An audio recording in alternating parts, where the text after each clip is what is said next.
The purpose of this publication is to inspire research by students and adults into the history of Jefferson and the surrounding area. It is hoped that individuals and groups will work with Collins Academy's staff and volunteers to investigate, develop, and publish additional strands of local history that expand this story and strengthen the fabric of our community. Examples of strand development sought may include, but not limited to, trammels trace, steamboats, headrights and land grants, geography, hydrology, navigation improvements, ports, landings, and wharves. Any group or individual interested in the development and publication of factual information to help expand the story of Jefferson, please contact Gary Ensley or Michael Gannon at 903-665-2900 or info@collinsacademy.com.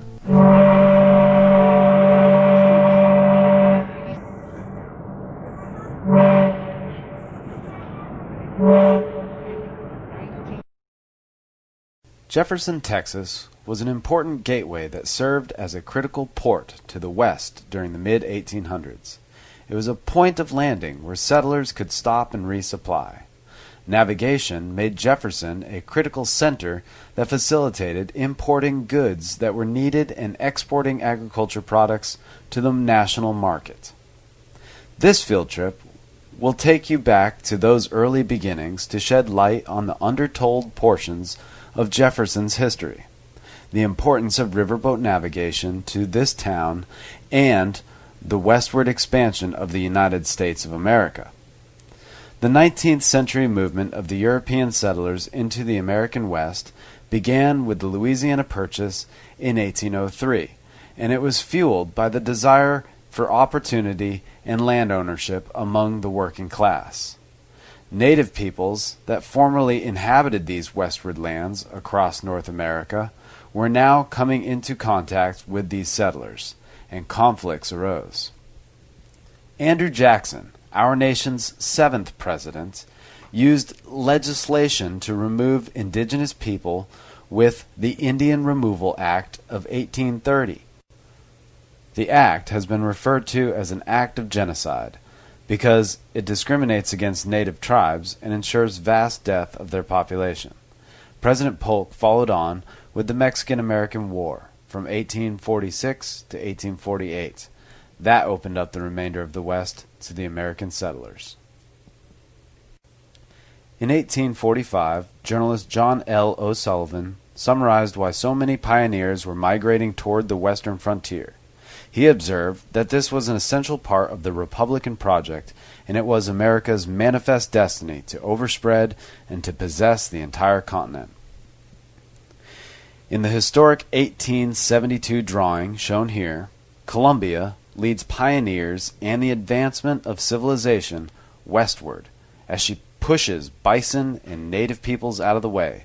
Columbia appears like a goddess in this painting, and she is an early avatar of America. She is the female representation of the United States. Manifest Destiny was probably the most influential slogan ever coined. It expressed the romantic emotion that led Americans to risk their lives to settle Texas and the West. The idea of Manifest Destiny inspired Stephen F. Austin to talk grandly of colonizing the Mexican province of Texas with North American population and enterprise and intelligence. The belief in Americans having manifest destiny was used to justify removing and exterminating indigenous peoples, waging war with Mexico, and American expansion into Cuba and Central America. The founding of Jefferson on Big Cypress Bayou was by two enterprising men who came to the area using an Indian trail that came to be known as Trammels Trace. This 1901 map of Marion County shows a vestige of Trammell's Trace running just west of town. A local historian shows the trace runs from Fulton, Arkansas to Nacogdoches, where it met the Camino Real de los Tejas. Davy Crockett and his men used Trammell's Trace to get from Tennessee to Nacogdoches in January of 1836. The earliest American settlers used this trail to enter this area. The steamboat played an important role in civilization's westward expansion. Steamboats stimulated the agricultural economy by providing better access to markets at lower costs. Farmers quickly bought land near navigable rivers because they could now easily ship their produce. Villages at strategic points along the waterways evolved into centers of commerce. Allen Urquhart was a surveyor with a land grant from the Republic of Texas. Daniel Alley bought 586 acres adjacent to Urquhart's land. Urquhart eyed the choice location on the Big Cypress that would become the head of navigation and provide enough width in the stream for a turning basin for future steamboats. He envisioned his tract as the center of commerce for the entire region, while Alley invested in the land that would become the residential section of the booming metropolis. Mother Nature was laying multitudes of trees into the Red River at this time. The natural process created easier passage for later settlers into the area. Plans for Jefferson were no doubt inspired from observations of this natural process and the realization that riverboats powered by steam engines were moving pioneers quicker, farther, and safer than any other form of overland conveyance. This photo shows a replica of the first steamboat constructed by Robert Fulton in 1807. It plied the waters of the Hudson River. Less than 40 years later, riverboats powered by steam reached Caddo Lake. Jefferson was conceived and founded as a port to capitalize on the highest navigable point on the Big Cypress Bayou.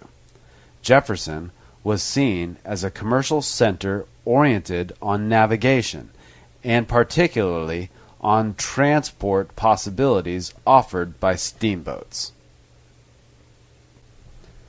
The hydrology and geophysical characteristics of the area resemble an arrowhead pointing west from the Red River. This pointer showed the way for countless thousands of pioneers coming to and through Jefferson for points west, such as Greenville, Dallas, and beyond. The unique hydrology and features of this region or watershed were dependent on the additional water distributed to the lake system due to the impacts caused by the Great Raft, a huge logjam on the Red River that backed up and redistributed water into Lake Soda, Shefdal, Clear, and Caddo.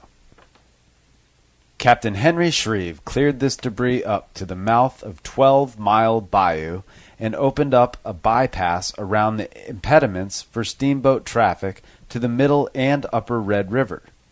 It also created a pathway into Caddo Lake and Big Cypress Bayou, literally opening the gates to westward flood of American settlers. This drawing is of the snag boat used by Captain Shreve to open up 12-Mile Bayou. The boat was his design. Flatboats and barges were also used as there was constant need for removal of debris from shipping channels. Captain William Perry opened navigation above Smith's Landing with his version of a snag boat in 1844 to 1845. Shortly after the route was cleared, he piloted the first steamer into Jefferson, called the Llama, captained by W. W. Wittenberry. Some 10 years later, Perry led further improvements to navigation with the cutting of stumps down to low water level in the Dougherty's defeat in Benton areas. The Black Cypress Bridge, Ferry, and Turnpike Company was incorporated with the state of Texas in 1855 to provide access to steamboat freight no matter where landing was required due to water level. 9 boats made at least 30 trips to Jefferson in 1854, the year the first wharf was completed. Exported merchandise included about 20,000 bales of cotton, animal pelts and furs, bodark seeds, cattle, lumber, and crude iron. By 1871, cotton exports exceeded 90,000 bales, and Jefferson was second in Texas, next to Galveston, in the total tonnage exported. This rare photograph of a dry landing was taken in New Orleans. It shows how Polk Street Landing and Turning Basin would have appeared in Jefferson during the navigation period. This picture shows cotton wagons on Walnut Street headed for the Dallas Street Wharves in Jefferson. Cotton was a valuable commodity weighing around 400 pounds per bale. Depending on exact weight and grade, normal circumstances produced a bale worth between $40 and $100. Wharves were uncommon on the waters of the Mississippi River and its tributaries because of the great disparity between high water and low water levels. Steamboats usually accessed landing by running the bow into the shore and placing a plank between the boats and shore. Jefferson was unusual by investing heavily in wharves as a draw to shipping. Wharves were in a constant state of building, repair, extension, or replacement between Walnut Street and Washington Streets. Specialty wharves, such as the Stanley and Nimmo Packery Wharf at the foot of Marshall Street and the Wilson Packery Wharf downstream at Boone's Bend, are notable examples. New Orleans and Jefferson were the only 2 ports that had wooden docks in the Mississippi drainage. The Colonel A.P. Coons, a 309-ton stern-wheel steamboat, is shown here leaving the turn basin in Jefferson with a full load of cotton worth at least $50,000. She sank in the Red River several years later after being speared by a snag that split her wide open. The Friendly was a 67-ton stern-wheel steamboat. It visited Jefferson after the great raft was removed. Boats visiting Jefferson got smaller as the water receded. The Sentinel, pictured here, made the Jefferson to New Orleans run during the late navigation period. This picture of an unnamed sternwheeler leaving Jefferson shows the depletion of timber along the river below town. This timber was used as firewood to heat the steamboat boilers. The Anna Tardy operated on the Red River and Big Cypress through Cattle Lake until 1904. This old photo from 1903 shows Dallas Street, where a clear wagon track can be seen in the foreground. These wagons carried many goods to the wharf over the years, although no sign of the once majestic wharves can be seen in this picture.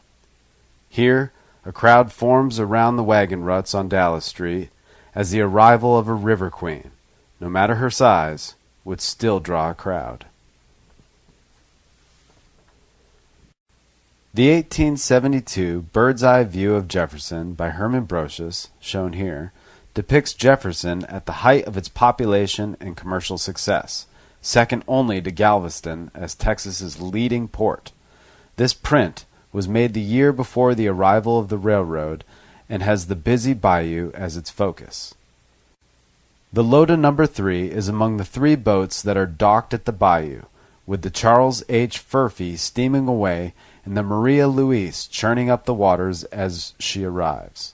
Across the bayou from the docked boats is the town's dredge boat, named Lone Star. For several decades, Jefferson served northeast Texas as the primary shipping point for cotton, as the railroads from the north and south connected to neighboring cities such as Dallas and Marshall, the number of cotton bales shipped by water from Jefferson declined. Then, in 1873, the U.S. Army Corps of Engineers cleared the Great Raft logjam from the Red River. The water levels of the Big Cypress Bayou dropped to the point that steamboats could no longer reach the city on a regular basis.